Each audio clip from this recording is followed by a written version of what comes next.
और जिन लोगों ने, मेरी तो ख्वाहिश होती है कि मेरे साथ नई तस्वीर खिंचवाएं आप, लेकिन चूंकि अब एक मोहब्बत वाला मामला लोग करते हैं। रुको ज़रा सब्र करो, अभी हम दिखाते हैं कि आपको तस्वीर बनवाने का शौक़ है या नहीं। आप सिंगल भी बनवाओ ना यार, इधर आ गए, ये आज मुझे दो में सबके साथ बनवाना है, ये हमारा स्टाइल है। छोटे मिर्ज़ा जी ग्रुप फ़ोटो बनवाने के बाद जब मोरू जा रहा था तो उसको जाने देते। आपका तो शौक़ ही नहीं है ना तस्वीर बनवाने का।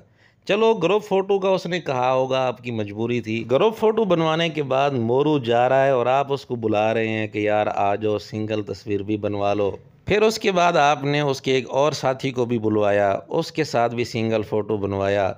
क्या कहने हैं मिर्ज़ा जी आपके, बुला बुला के तस्वीरें भी बनवा रहे हैं और साथ ये भी कह रहे हैं कि मुझे तस्वीर बनवाने का शौक़ नहीं है। आप भी एक टिकट से दो दो मज़े लेते हैं। चलो खैर, लेते रहो मज़े। फिर फ़ोटो बनवाते वक्त मोरू का हाथ आप अपने पेट पर रख रहे हैं। फ़ोटो बनाने वाला आपको मुतवज्जे भी करता है कि मिर्ज़ा जी ज़रा हाथ दुरुस्त कर लें।